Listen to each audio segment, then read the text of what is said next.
Nietzsche wrote and thus spoke Zarathustra, laziness is the mother of all vices. But it is also the mother of all inventions. Therefore, it is up to us to choose which path to follow. Nietzsche's thought on laziness and procrastination focuses on the idea of these as manifestations of a weakness of will and a lack of commitment to life. He saw laziness as a symptom of a lack of purpose or direction in existence and considered it, more than anything, an obstacle. Nietzsche advocated the affirmation of will to power, involving an active commitment to the pursuit of excellence.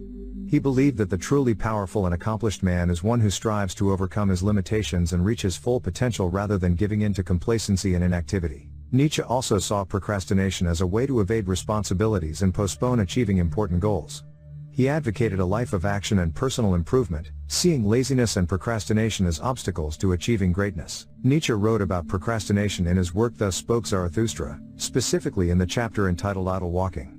In this chapter, Nietzsche criticizes the passive and complacent attitude towards life and indirectly addresses the issue of procrastination by saying, "Look here, friends, man is something that must be overcome. I wonder what they have done to overcome it. All beings until now have created something beyond themselves. And you want to be the evaders of that bridge. What is the monkey for man? A laugh or a painful shame, and the same will be the man for the Superman. A laugh or a painful shame." Procrastination separates us from our genius. We are left looking around us without veranda like mere shells lacking content. We are killing time and, with it, life. Laziness can also be an attitude towards life, a lack of concern or disinterest in response to a lack of confidence or personal appreciation. It is as if the person believes that nothing they do can be interesting since they are not worthy of any interest. They stop worrying about their own health, appearance, or well-being. Laziness, better known as procrastination, can be linked to chaos and disconnection with ourselves and with our essence. It is the opposite of what we really are. If we are aware of feeling this apathy, we can take advantage of it as an opportunity to learn about ourselves to change the course of our lives. It is interesting to know that I desire and desidia come from the same Latin verb desidere. Laziness is abandoning an opportunity, an abandonment that ends up denoting laziness. Desire is longing for an opportunity. When we decide to stop doing something, simultaneously we choose to avoid an opportunity, and at the same time, we lament its loss. As Nietzsche says in Schopenhauer, as educator, we have to answer to ourselves for our existence. This is why we want to be the true helmsman who direct it, and we are not willing to allow it to resemble a pure chance devoid of thought. This existence requires that it be taken with a certain recklessness and a certain danger. For Nietzsche, fear is laziness. To get out of procrastination, we have to overcome fear. If we want to be authentic and release our full potential, we must face complex situations, make difficult decisions, and take charge of ourselves. In short, take responsibility for our lives. Each of us is a creator of our daily lives, which means rejecting indolence, indifference, and cowardice.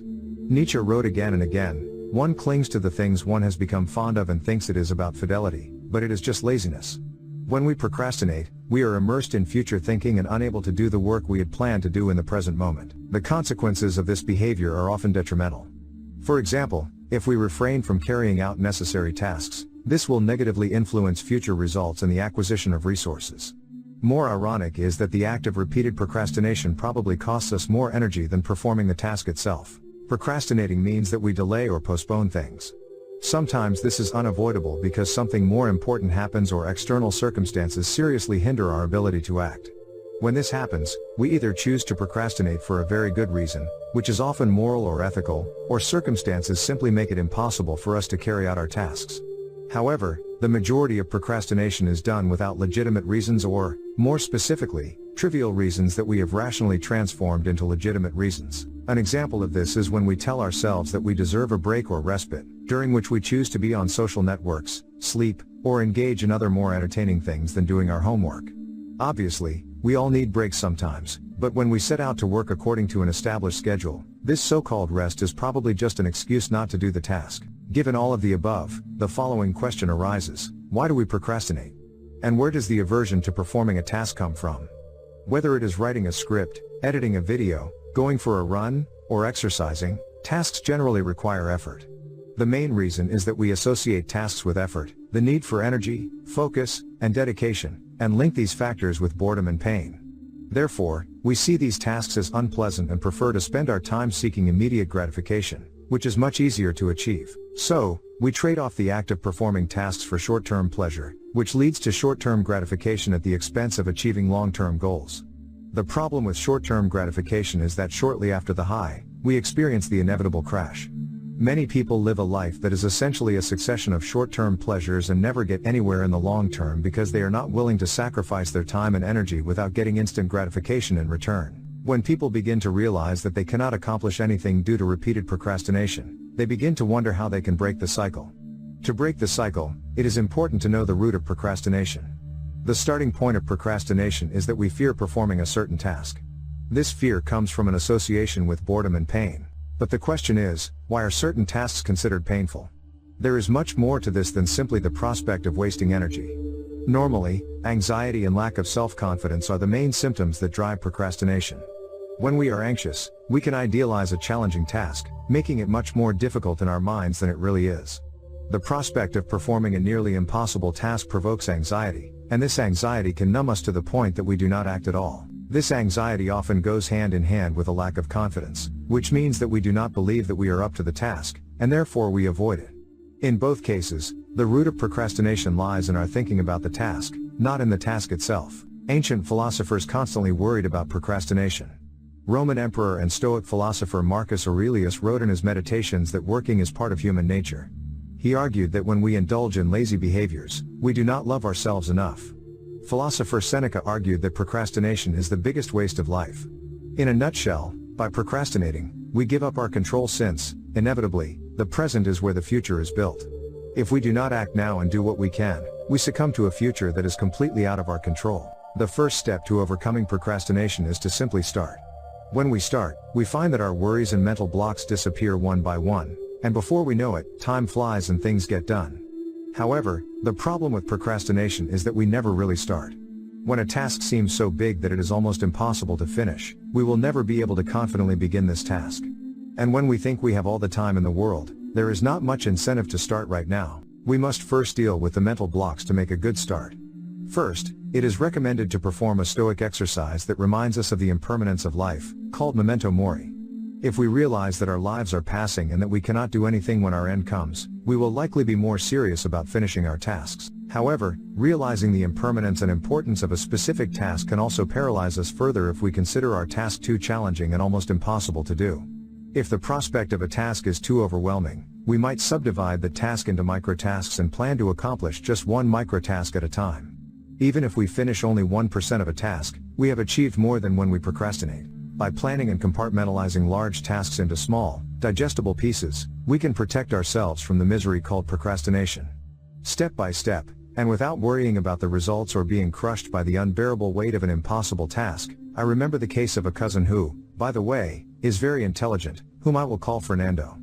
Fernando has a younger brother who was not as intelligent as him. Their father continually compared them, humiliating his youngest son for not being like Fernando. Fernando, unconsciously, decided to give up his talent and began to show himself as a compulsive procrastinator. As a result, his school performance dropped, and he started associating with problematic classmates.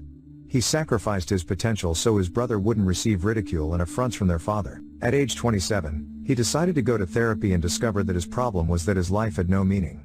Through the process, he realized that he had totally denied his talents and qualities.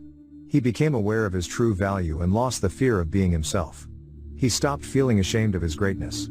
Even though the sacrifice he made sense at the time, it no longer served him. He understood that he could free himself from that responsibility and allow himself to manifest his intelligence in all its splendor. Challenging the established allows us to show our singularity, and for this, we need the courage to be ourselves. When we do not act this way, we resort to procrastination as punishment for our cowardice. This strategy to face the fear of being ourselves entails great internal suffering. Wayne Dyer, author of Your Erroneous Zones, wrote, "When you postpone and you hesitate, you waste your present moments on doing nothing as an alternative to the possibility of doing anything." All of us, at some point, may have unconsciously given in to laziness or procrastination. But when we become aware, we can decide to overcome it and take the first step so that our fears or weaknesses do not take control and strip us of our inner power. In a topic like the one we address here, it is unavoidable to refer to the legacy of Viktor Frankl. It is necessary to remember his message in the face of apathy, laziness, or resignation in some current negative discourses. In his work Man's Search for Meaning, he left us the following message: life is worth living. Let us never forget our ability to overcome adversity and suffering. In his work, Frankl reminds us that living means assuming the responsibility of finding the correct answers to the problems life poses and fulfilling the tasks it continually assigns each individual. We can overcome procrastination, laziness, and sloth from our capacity for choice. We determine ourselves through the last of our freedoms, which is choosing our own path. After everything mentioned, we may still ask ourselves how to overcome procrastination. I believe this is more than a personal issue. Many times, laziness signals that we should stop doing something we don't want to do, while at other times, it's a deeper issue. In a general sense, we won't get very far if we don't overcome our tendency to procrastinate. I think some key words here are consistency and purpose. Ask yourself, what is truly important to me? What am I avoiding? Be honest about the answer. Answering this correctly may lead you to reconsider whether what you are avoiding is procrastination or another symptom. Another thing that personally helped me overcome my procrastination was having a routine. Think about the routine you currently have and whether it leads you to what you want to achieve. Having a routine was decisive for me because, when you wake up and know what you have to do, everything changes. I'm not specifically talking about getting up and checking your phone, but rather a detailed plan of how your day will unfold. I recommend structuring your day from when you wake up until you go to sleep. Clearly, you don't have to be rigid and follow everything to the letter, but having a routine trains your brain to develop discipline. Once you develop discipline, you start doing things even if you don't want to, and this is the definitive key to overcoming procrastination, according to my personal experience. To conclude, I quote two sentences, one from Leonardo da Vinci and the other from Paulo Coelho.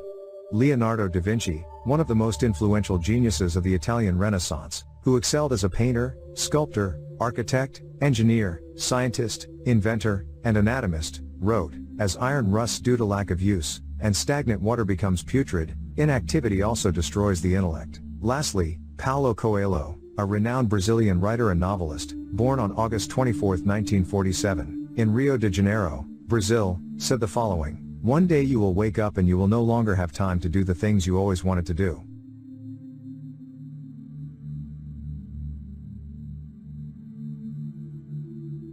Remember to subscribe and hit the like button for more videos and to help us reach more people.